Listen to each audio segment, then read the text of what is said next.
بسم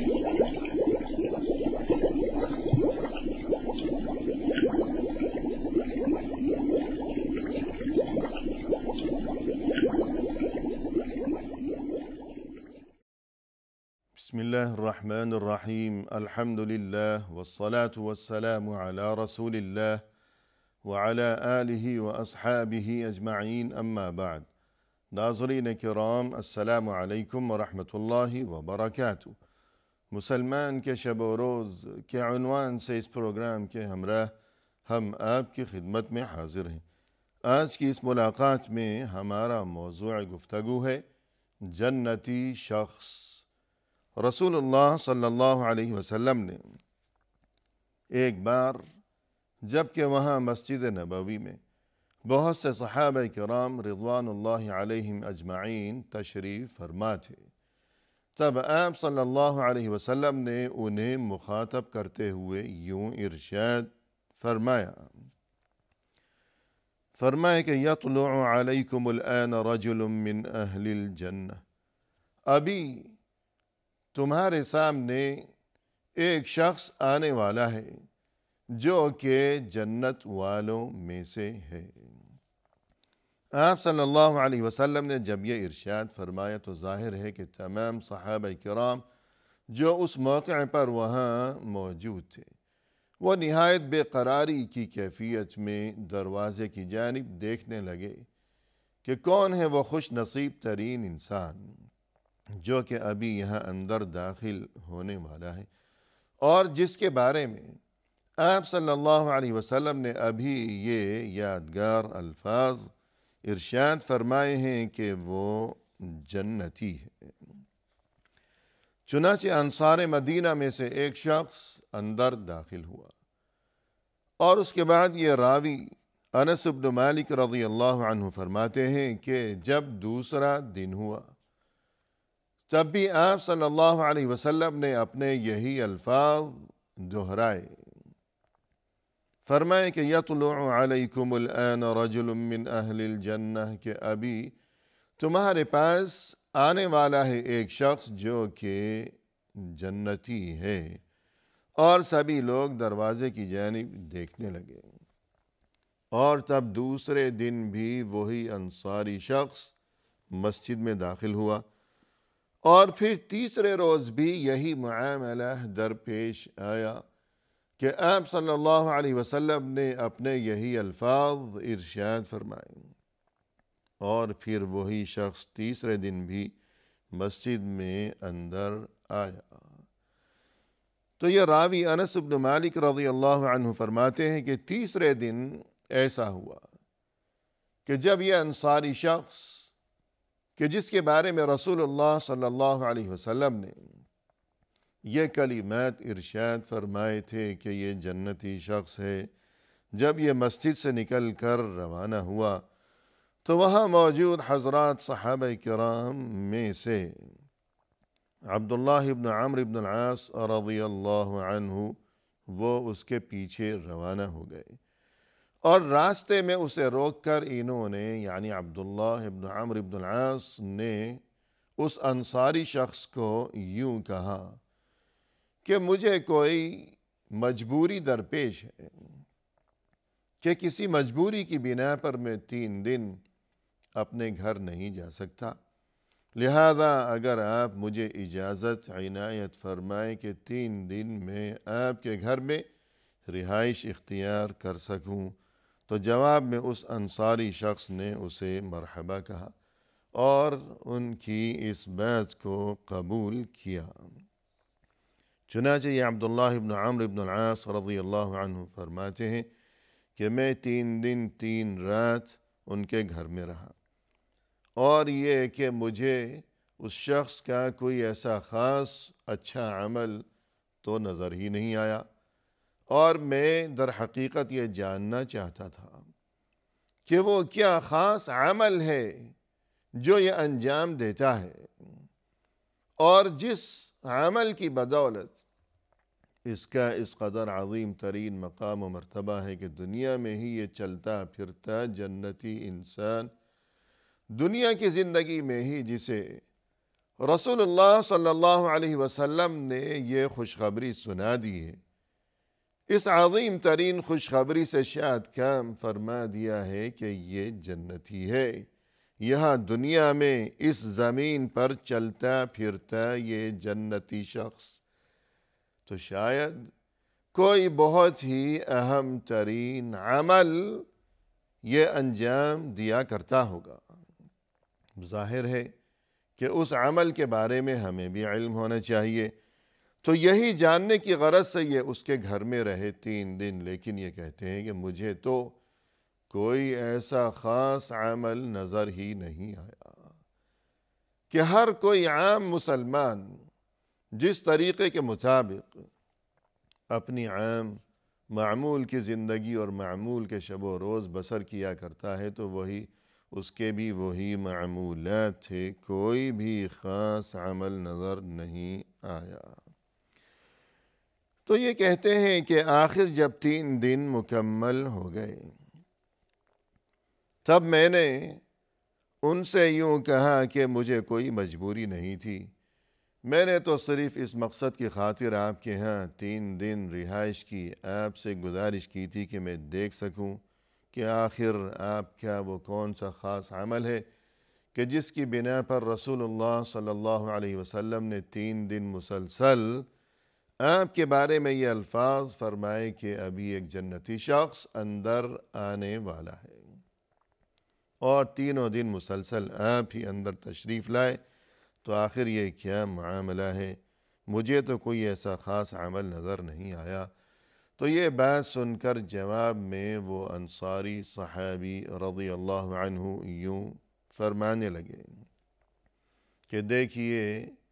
بات تو یہی ہے، جو کچھ آپ نے دیکھا میرے یہی معمولات ہیں، میرے پاس کوئی ایسا خاص عمل نہیں ہے۔ ہاں البتہ ایک بات یہ کہ میں اپنے دل میں کسی کے خلاف نفرت نہیں رکھتا، اور اگر میں کسی کے پاس اللہ کی کوئی نعمت دیکھوں تو میں اس بات پر اپنے دل میں حسد محسوس نہیں کرتا کہ اگر کسی کے پاس مجھے کوئی نعمت نظر آئی ہے کہ اللہ نے اگر کسی کو بڑی نعمت سے نواز رکھا ہو تو میں حسد نہیں کرتا، دل میں جلن نہیں ہوتی، اور یہ کہ عداوت دشمنی دوسروں کے خلاف نفرتیں دل میں رکھنا، تو اس چیز سے میں ہمیشہ بچنے کی پابندی کیا کرتا ہوں۔ تب یہ عبداللہ ابن عمرو ابن العاص رضی اللہ عنہ فرمانے لگے کہ پھر یقیناً یہی وہ عظیم ترین صفت ہے اور خوبی ہے اس عظیم ترین انسان کی کہ جس کی بدولت اس انسان کو یہ بلند ترین مقام و مرتبہ نصیب ہوا ہے کہ موت سے قبل ہی، آخرت سے قبل ہی، اس دنیا کی زندگی میں ہی زمین پر چلتا پھرتا یہ زندہ جنتی انسان ہے۔ دین اسلام کی تعلیم یہی ہے کہ انسان اپنے دل میں دوسروں کے خلاف حسد اور نفرت اور عداوت، اس قسم کے جو جذبات ہوا کرتے ہیں،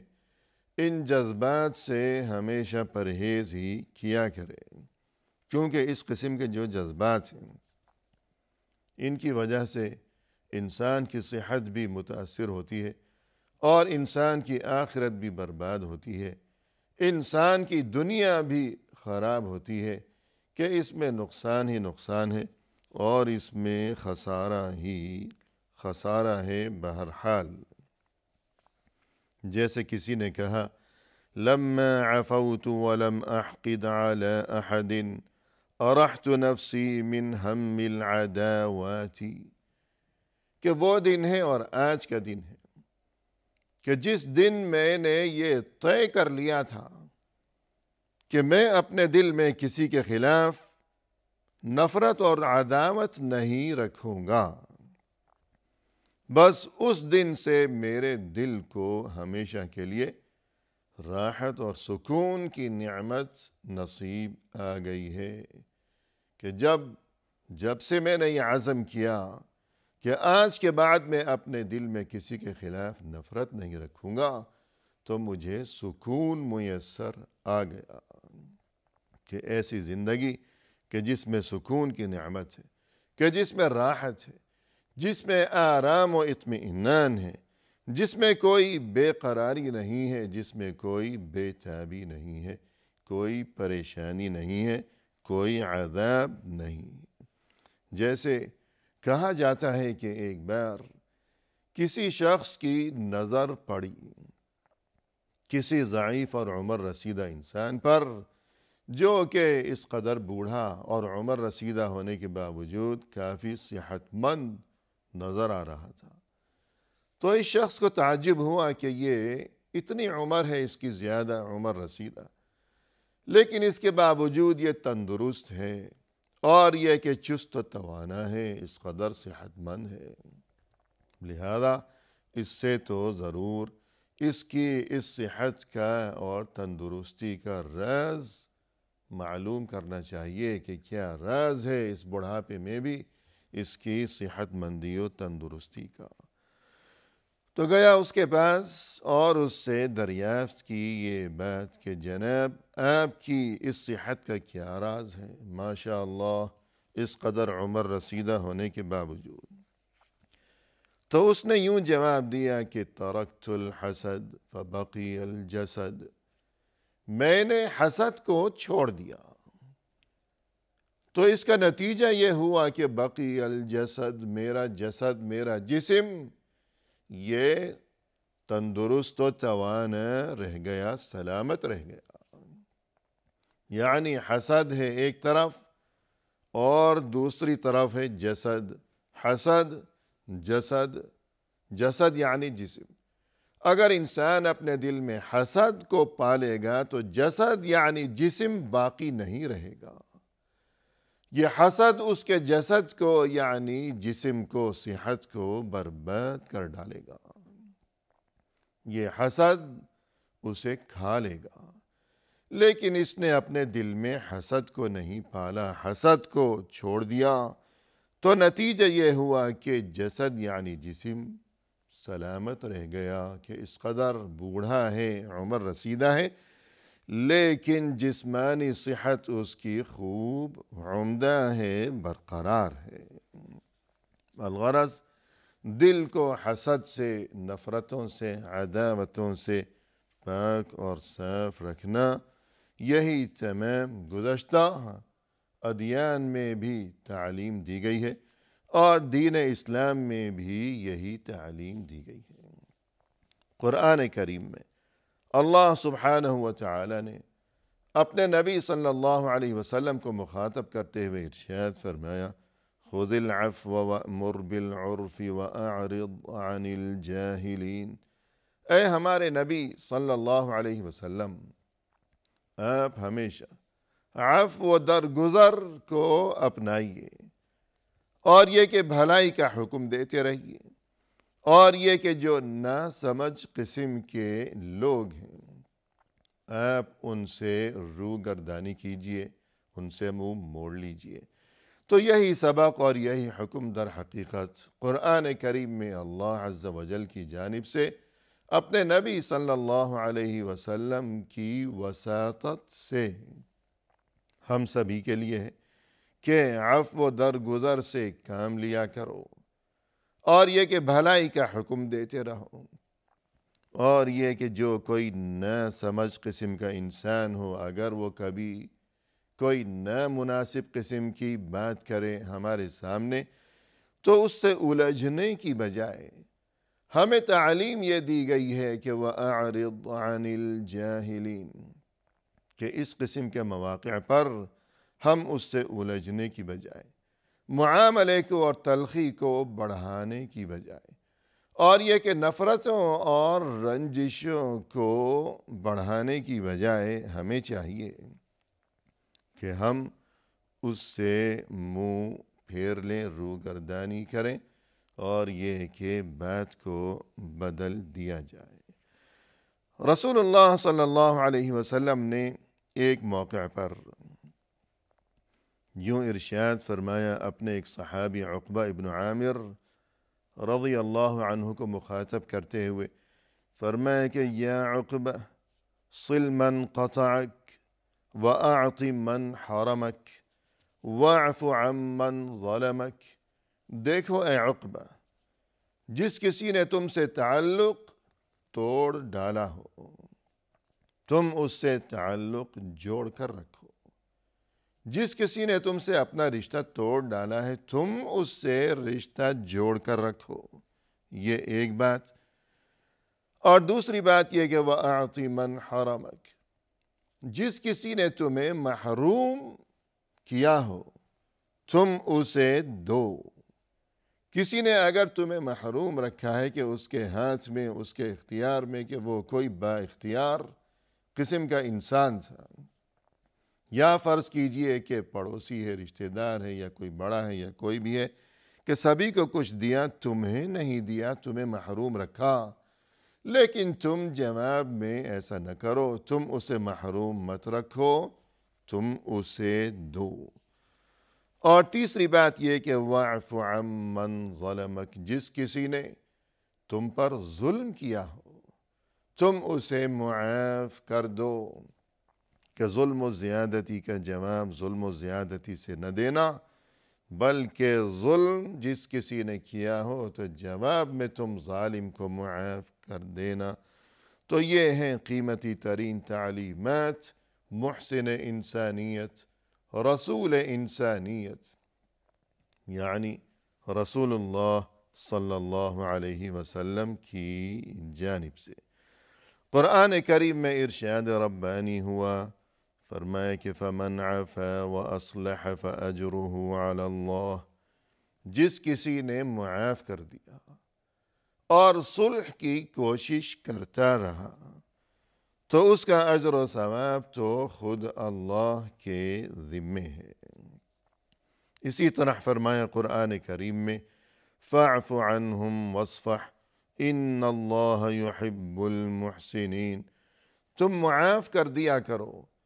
اور درگزر سے کام لیا کرو، کیونکہ یقیناً اللہ تو پسند فرماتا ہے احسان کرنے والوں کو۔ گویا کہ معاف کر دینا اور عفو و درگزر سے کام لیتے رہنا یہ بڑی نیکی ہے، اور اللہ تو نیکی کرنے والوں کو پسند فرماتا ہے۔ وآخر دعوانا ان الحمد للہ رب العالمین۔